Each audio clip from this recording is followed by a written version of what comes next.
अस्सलामुअलैकुम नाज़रीन करام, नई वीडियो में आपको खुश आमदीद कहते हैं। पाकिस्तान की हालिया सियासत में जो कुछ हुआ, जिस तरह से गेम पलटी, ये बड़ी गैर मामूली सूरत हाल थी। 8 फरवरी का इलेक्शन हो, इमरान खान की हुकूमत का गिराया जाना हो या फिर अवामी रद्द अमल हो। इमरान खान की जब हुकूमत गिराई गई, उनकी पार्टी के लोग तोड़े गए, तो फैसला साजों का ख्याल ये था कि हम सब कुछ बदल देंगे। उसके बाद 17 जुलाई का ज़िमनी इलेक्शन हुआ। वो लोग जिन्होंने इमरान खान को धोखा दिया था या इमरान खान की हुकूमत गिराने में मुखालिफ पीडीएम से मिले थे, वो सारे लोग हार गए। अलीम खान तक जैसे लोग हार गए। 17 तारीख को पाकिस्तान में एक तारीख रकम हुई। उसके बाद एक और तजर्बा फैसला साजों ने किया। पंजाब में इस्तेकाम पाकिस्तान पार्टी लाई गई। इस्तेकाम पाकिस्तान पार्टी का जो हाल हुआ वो आपके सामने है। इस्तेकाम पाकिस्तान में शामिल सियासतदान खुद को उसका हिस्सा मानने को तैयार नहीं है, खा वो फवाद चौधरी हों या अली जैदी। फिर जहांगीर खान तरीन जो ये कहते थे कि मैंने इमरान खान को वज़ीर आज़म बनाया, मेरा जहाज़ हर तरफ दौड़ता था। फिर क्या हुआ कि जहांगीर तरीन अपनी भी सीट नहीं जीत सके और रिटायरमेंट लेकर सियासत से अलग हो गए। फिर उसके बाद खैबर पख्तूनख्वा में हमने ताकतवरों का परवेज़ खटक की सूरत में एक तजर्बा देखा। वो कहते थे कि मुझे वज़ीर आला बनने से कोई माई का लाल रोक के तो दिखाए। फिर पाकिस्तान के लोगों ने रोक कर दिखाया और परवेज़ खटक खुद भी हारे, उनकी फैमिली के लोग भी हार गए। अब परवेज़ खटक उसी पीपल्स पार्टी में शमूलियत के लिए हाथ पांव मार रहे हैं जिन्हें वो माजी में गालियां देते रहे हैं।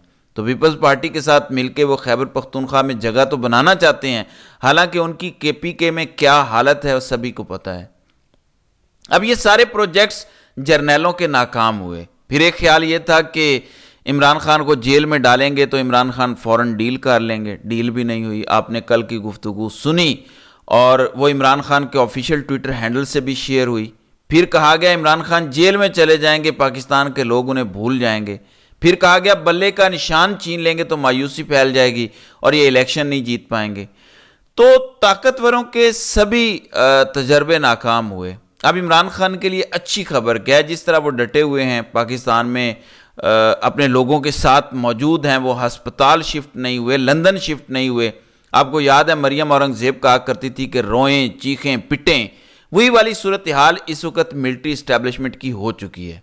जब इस्तेकाम पाकिस्तान पार्टी बनी तो लाहौर के पीसी होटल में एक तकरीब हुई थी। हर पॉलिटिकल पार्टी का अपना अपना स्टाइल होता है। ये चूँकि अमीरों की पार्टी थी तो शाह महमूद कुरैशी ने पिछले साल 11 जून 2023 को कहा था, जब इस्तेकाम पाकिस्तान पार्टी बन रही थी, जैसे एक पेशेंट एमरजेंसी में लाया जाता है और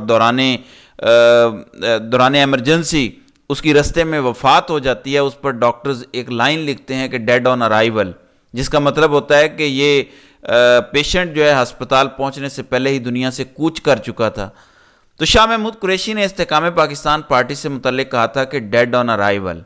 इस प्रोजेक्ट में कर्नल हाशिम डोगर पंजाब से थे। हाशिम डोगर को यह यकीन दिलाया गया था कि वो जीत जाएंगे, नंबर 1 पोजीशन पर होंगे। अब हाशिम डोगर क्यों बात कर रहे हैं? जाहिर है उस्ताद शागिर्द का बड़ा एहतराम होता है। बड़े पापा सबसे बड़े ओहदे पर थे तो इन्हें लगा था कि बड़े पापा इन्हें भी जितवा देंगे। अब हाशिम डोगर हार गए। अब हाशिम डोगर ने दिल की भड़ास निकालना शुरू कर दी है। उन्होंने लिखा कि आईपीपी जैसा नाकाम प्रोजेक्ट माजी में कभी भी लॉन्च नहीं किया गया। अब इस लाइन में नंबर 1 क्या बात है? नंबर 1 यही बात है कि जो ताकतवरों ने आईपीपी को लॉन्च किया था, प्रोजेक्ट के तौर पर लॉन्च किया था, और जो मकरूह चेहरे इस लॉन्च करने में शामिल थे वो आप जानते हैं। फिर उन्होंने कहा कि बेशुमार सियासी खानदानों को बर्बाद कर दिया गया। अब जिन्होंने ये प्रोजेक्ट लॉन्च किया वो ये समझते हैं कि वो इस मुल्क की सियासत को कंट्रोल करते हैं, इस मुल्क की सियासत को कंट्रोल कर सकते हैं, और शायद उनसे ज़्यादा इस मुल्क में ना कोई अक्लमंद है, ना कोई समझदार है, ना कोई सियासी है। लेकिन एक शख्स खड़ा हुआ, पाकिस्तान के लोगों के साथ मिलकर खड़ा हुआ।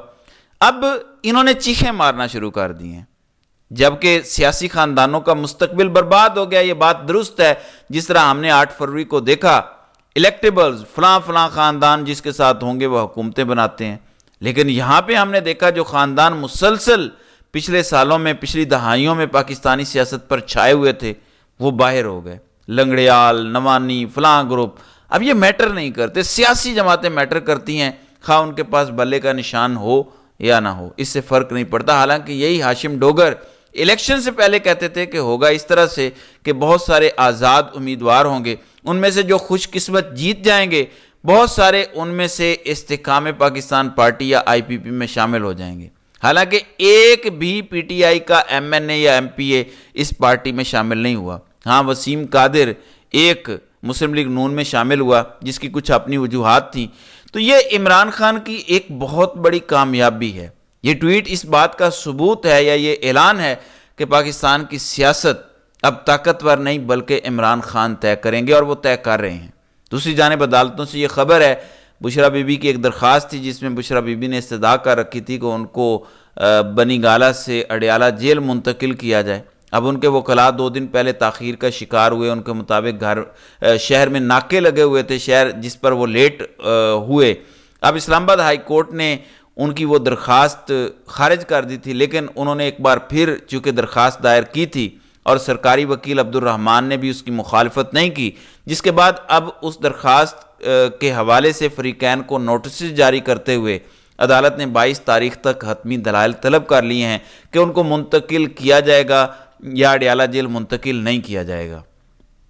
دوسری جانب عمران خان کے حوالے سے بی بی سی اور انٹرنیشنل میڈیا بھی بولنا شروع ہو گیا ہے۔ Azam Khan B B C news کے ساتھ منسلک ہیں، اب ثاقب بشیر جو 92 سے نیوز سے منسلک ہیں، انہوں نے لکھا کہ اڈیالہ جیل میں عمران خان کی میڈیا ٹاک رکوانے کے لیے اڈیالہ جیل حکام نے میڈیا کے لیے سخت پابندیوں کا آغاز کر دیا۔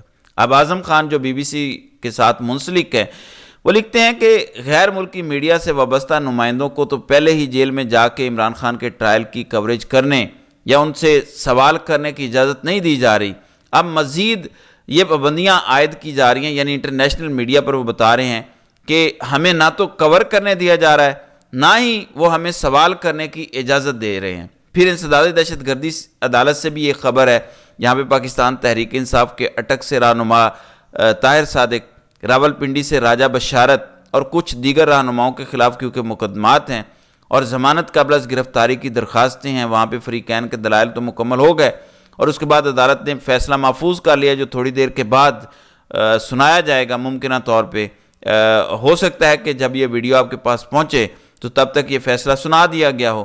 اب عدالتوں میں بھی چیزیں بڑی تیزی کے ساتھ ہمیں ہوتی دکھائی دے رہی ہیں۔ اب آپ کو پتہ ہے کہ پاکستان میں ٹویٹر کی سروسز بند ہیں، اب حکومت کے اندر سے آوازیں آ رہی ہیں، اور یہ اچھی بات ہے جس میں خواجہ سعد رفیق شامل ہیں۔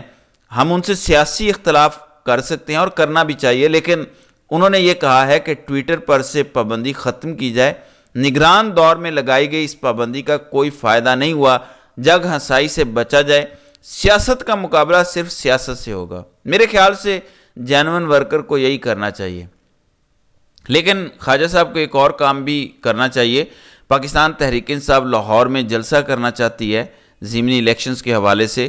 19 تاریخ کو شہزاد فاروق اور محمد حسین مدنی یہ جلسہ کرنا چاہتے ہیں۔ ایون انہیں عدالت سے رجوع کرنا پڑا، اور عدالت میں جسٹس شجاعت نے آج یہ کہہ کر درخواست نپٹا دی کہ جائیں ڈی سی لاہور سے کل ملاقات کریں۔ کل تو 19 تاریخ ہے، اس کے بعد تو کمپین ختم ہو جانی ہے۔ تو میرے خیال سے خواجہ صاحب اپنی حکومت کو یا اپنے بڑوں کو کہیں کہ تھوڑا دل بڑا کریں اور اپنے سیاسی مخالفین کو جلسے جلوس اور ریلیاں کرنے دیں۔